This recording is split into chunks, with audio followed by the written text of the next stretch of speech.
రేవంత్ రెడ్డి నాయకత్వం, రేవంత్ రెడ్డి నాయకత్వం, హైడ్రా రంగనాథ్ గారిని, హైడ్రా రంగనాథ్ గారిని, హైడ్రా రంగనాథ్ గారిని, హైడ్రా రంగనాథ్ గారిని, హైడ్రా రంగనాథ్ గారిని, హైడ్రా రంగనాథ్ గారిని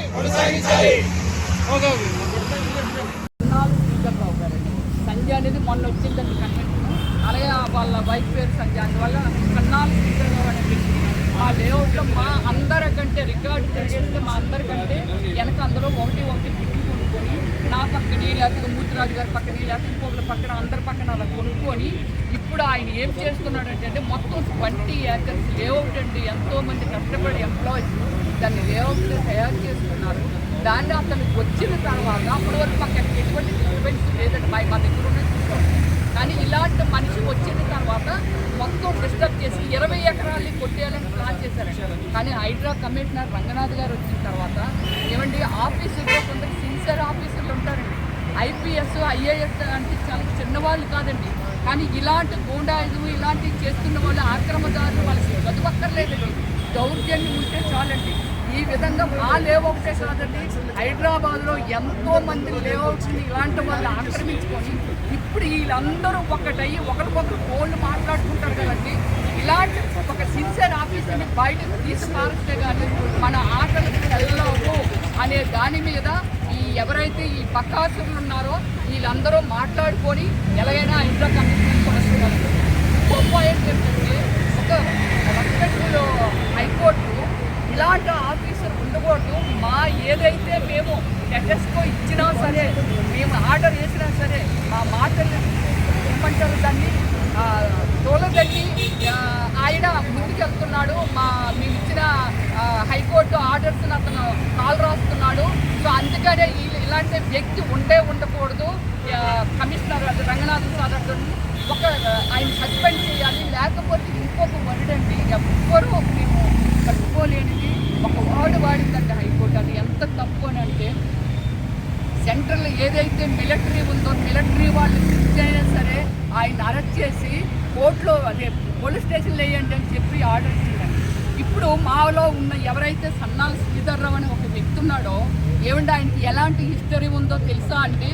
సో ఆయన క్రిమినల్, అలాగే రేపిస్టు, అలాగే 420 ఇంకా ఇలాంటి ఎన్నో ఉన్నాయండి. జైలుకి వెళ్ళి వచ్చారండి. ఇదంతా మీడియా మిత్రులకు కానీ ప్రజలందరికీ తెలియదు.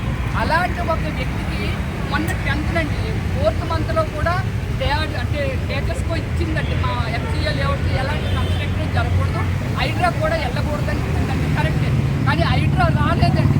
కానీ సన్నాల శ్రీధర్రావు అనే ఒక వ్యక్తి మొత్తం అక్కడ కన్స్ట్రక్షన్ చేస్తే ప్రూఫ్స్తో సహా స్పాట్లో పోలీస్ కంప్లైంట్ ఇచ్చి ప్రూఫ్తో సహా వీడియోలు తీసి మేము హైకోర్టుకి సబ్మిట్ చేసామండి. మొన్న ఈ నెల 10th నండి మా అందరిది విని తర్వాత ప్రూఫ్తో సహా కోర్టుకి సబ్మిట్ చేస్తాయి హైడ్రా. సో అక్కడ కూడా ఏం చెప్పిందంటే హైడ్రా అక్కడికి వెళ్ళి అలాంటి డిమాన్స్ట్రేషన్ చేయకూడదు. అలాగే సేమ్ టైము సన్నాల శ్రీధర్రావు కూడా అక్కడ ఎటువంటి కన్స్ట్రక్షన్ చేయకూడదు అని అంటే ఆయనండి ఇదే మన సిఎంసి కమిషనర్ గారు కూడా అక్కడికి వచ్చి చూసారండి. రోడ్లన్నీ మొత్తం అన్ని బ్లాక్ చేసేసి మమ్మల్ని ఎవరిని వెళ్ళనివ్వకుండా మేము కారులో వెళ్ళా బళ్ళు మీద వెళ్ళా ఎస్కేప్ అయిపోతాం కాబట్టి నడుచుకొని వెళ్తే వాళ్ళ మీద అటాక్ చేయొచ్చు, వీళ్ళు ఒకళ్ళో ఇద్దరు వేస్తే కానీ భయపడరు అని ఒక ఉద్యోగంతో కోర్టు చూసారండి. ప్రైవేట్ వాళ్ళకి ఎక్కడండి అప్పటి నుంచి ఇప్పుడు దాకా నాన్ స్టాప్ కన్స్ట్రక్షన్ చేస్తున్నారు. మా దగ్గర అన్ని ప్రూఫ్స్ ఉన్నాయండి, అన్ని హైకోర్టు ఇచ్చారు. మరి ఇలాంటి వ్యక్తుల్ని సమాజానికి ఒక చేడు చేసే వ్యక్తుల్ని ఎందుకంటే ఇలాంటి వాళ్ళని అరెస్ట్ చేయరు? మాలాంటి వాళ్ళ బాధల్ని ఎందుకంటే వినరు? మేమేమో సమాజానికి సమాజంలో తప్పులు చేయట్లేదు, అక్రమాలు చేయట్లేదు. ఇంత నీతిగా నిజాయితీగా మా రక్తాన్ని గట్టిగా మార్చుకొని మేమేమో స్థలాల్లో కొనుక్కున్నామే కానీ అంతేగాని మేమేమి తప్పు చేసి సొసైటీలో తల ఎత్తుకొని తిరిగే పొజిషన్లో మేము అందరిగా ఉన్నామండి. అయినా సరే మమ్మల్ని కోర్టు పట్టించుకోవట్లేదు. కానీ హైడ్రా కమిషనర్ని మాత్రము అంత ఏమండి ఆయన ఎంత స్ట్రిక్ట్ కాకపోతే ఆయన మన రంగనాథన్ సారు ఎంపీ మన ఇందులో ఎవరు ప్రశాంత్ ప్రెసిడెంట్ ఒక మేజర్ వైఫ్ ఆవిడకి మా దాంట్లో ప్లాట్ జరిగింది. దానికి ఏదో కొంత అడ్వాన్స్ ఇచ్చి ఆవిడ నానా రకాల ఇబ్బందులు పెట్టి ఆవిడకి ఏం మేజర్ ఆవిడకి ఫేవర్గా ఇక్కడ ఆ కోఆర్డినేట్స్ ఇచ్చి ఆ కోఆర్డినేట్స్లో ఇక్కడ కొందరు అధికారులు దాన్ని కోఆపరేట్ చేయకుండా ఆవిడ నానా రకాల ఇబ్బందులు. అట్లాగే మేము కూడా ఈరోజు కోర్టు ఆర్డర్స్ చాలా దగ్గరగా ఉన్నాం. ఏ విధంగా అంటే మాకు ఏడీ సర్వే ఆర్డర్ ఏడీ సర్వే ఆర్డర్ మాకు ఇంకా చేసి రావాలి. ఈ విధంగా కోర్టులన్నీ తాత్సారం చేసి మమ్మల్ని లాస్ట్ 9 months ఇబ్బంది పెడుతుంటే మేము ఎవరైనా చెప్పుకోవాలి. ఫైనల్గా ఎవరైనా చెప్పేది పోలీసు లేదంటే రెవెన్యూ లేదంటే జిహెచ్ఎంసీ అంటారు, ఫైనల్గా కోర్టు అంటారు. మేము ఇంటికి ఆఖరి కోర్టుకి వెళ్ళాం. ఆ కోర్టులో కూడా ఈరోజు కూడా న్యాయం జరగట్లేదు. మా విన్నపం ఏంటంటే కోర్టులో జడ్జి గారికి కానీ కోర్టులో వాళ్ళు ఉన్నటువంటి ఎవరైనా సరే కమిషన్ వేసి ఆ కమిషన్ ద్వారా ప్రజలందరికీ న్యాయం జరిగేటట్టు చూసుకొని దాన్ని బట్టి రంగనాథ్ గారి మీద ఏ యాక్షన్ అంతేగాని ఇక్కడ జరిగే వాస్తవాలన్నీ మభ్యపెట్టి ల్యాండ్ గ్రాబర్స్ అంతా మనీ పంపు చేసి నానా రకాలుగా ప్రజలందరూ ఇబ్బంది పెట్టి తద్వారా ఏకంగా రంగనాథ్ గారి సిన్సియర్ ఆఫీసర్ని ఇబ్బంది పెట్టి సస్పెండ్ చేయాలనో ట్రాన్స్ఫర్ చేయాలనో హైడ్రాని కొలాప్స్ చేయాలనో చేసి ప్రయత్నం ఏంటంటే మళ్ళీ లేబర్ సిటీని వాళ్ళ కంట్రోల్ చేసుకోవాలని ఆలోచించాం. కానీ ఇది హైడ్రా అనేది మేము హైదరాబాద్ ఒక్కదానికి కాదు, ఈ ఇండియాలో ఉన్నటువంటి మేజర్ సిటీస్కి ఈ విధంగా గ్రాబర్స్ ఉండే ప్రతి ప్లేస్లో దీన్ని ఇంప్లిమెంట్ చేయడానికి హైడ్రా రంగనాథ్ గారి ద్వారా వాళ్ళకి ట్రైనింగ్ తెప్పించి ఆ సిటీస్లో కూడా ఇటువంటి హైడ్రా ఒక బాడీ తీసుకురావాలని మేమందరం కోరుకుంటున్నాం. హైడ్రా కొలాప్స్ చేయడానికి కానీ హైడ్రా రంగనాథ్ గారిని ట్రాన్స్ఫర్ చేయడానికి కానీ ప్రజలు ఎవరు కూడా సిద్ధంగా లేరు. మా అందరి విన్నపం సపోర్ట్ చేసి సీఎం గారు సపోర్ట్ చేసి అట్లాగే సిఎస్ గారు సపోర్ట్ చేసి సీఎం గారు వాటిని కంటిన్యూ చేసి ఇటువంటి సిస్టమ్ని ప్రతి చోట వచ్చేట్టు చూడాలని మా అందరి తరఫున ప్లాట్ ఓనర్స్ అందరి తరఫున మేము నిర్ణయించుకున్నాం. ఆయన ఎన్నో గవర్నమెంట్ ల్యాండ్స్ సేవ్ చేశారు.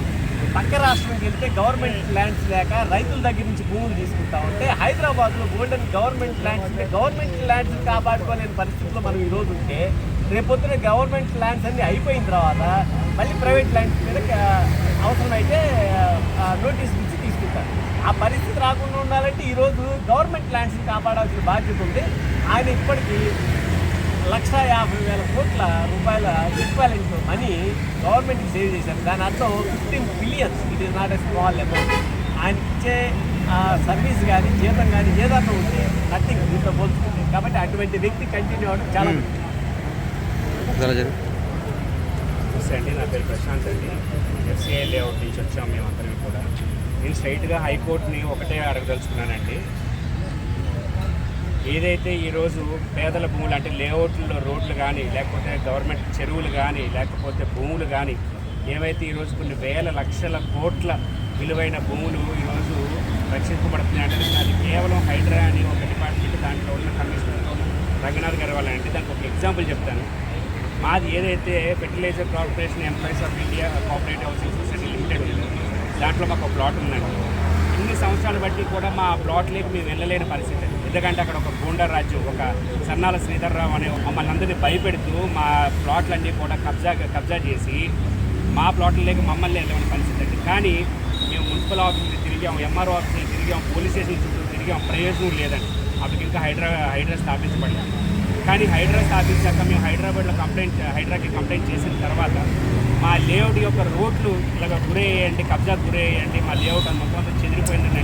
హైడ్రా అడుగు పెట్టిన తర్వాత ఈరోజు మా రోడ్లు ఎక్కడున్నాయో మాకు కనబడుతున్నాయండి. మా సైట్లోకి మేము వెళ్ళగలుగుతున్నాం. ఇది కేవలం కారణం ఒకటే, దానికి హైడ్రా రంగనాథ్ గారే కారణం అండి. అలాంటి వ్యక్తిని ఆయన కమిషనర్గా హైడ్రా కమిషనర్గా నిధులు ఆయన నుంచి వైదొలిగించాలని కోర్టు ఒక ఆర్డర్ ఇచ్చిందంటే దానికి మాకు చాలా బాధాకరంగా ఉందండి. మేము కేసు వేస్తేనేమో సంవత్సరాల నుంచి మాకు తీర్పు రావట్లేదండి.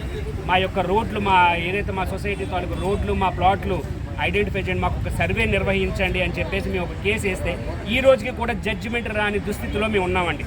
అదే కొంతమంది కబ్జాదారులు, ల్యాండ్ గ్రాబర్స్ ఎవరైతే హైడ్రా రంగనాథ్ గారి మీద ఒక తెల్ల కాగితం లాంటి మనిషి అండి ఆయన, అలాంటి వ్యక్తి మీద ఈరోజు కేసు వేయగానే రోజులు వారాల్లోనే తీర్పులు వచ్చేస్తున్నాయి ఆయన్ని కమిషనర్గా వైదొలిగించారని. కానీ మాలాంటి సాదా సీదా మనుషులు వేస్తున్న కేసుల్లో మాత్రం హైకోర్టులో సంవత్సరాలు గడుస్తున్నా కూడా తీర్పులు రావట్లేదండి. నేను ఒకటే చెప్పదలుచుకున్నానండి, హైడ్రా రంగనాథ్ గారి గురించి మేము ఎంత దూరమైనా వెళ్తాం, మేము ఎన్ని నిరసనలైనా మేము చేస్తాము. ఒకటేనండి, ఆయన్ని ఆ పోస్ట్లో ఉంచితేనే హైదరాబాద్ అని కాదు, తెలంగాణ కాదు, ఎక్కడైనా సరే ప్రభుత్వం భూములు అనేది కాపాడాలంటే అలాంటి వ్యక్తులు ఉండాలండి. అలాంటి వ్యక్తిని వదులుకుంటే అది నిజంగా ప్రభుత్వం యొక్క దురదృష్టం అండి.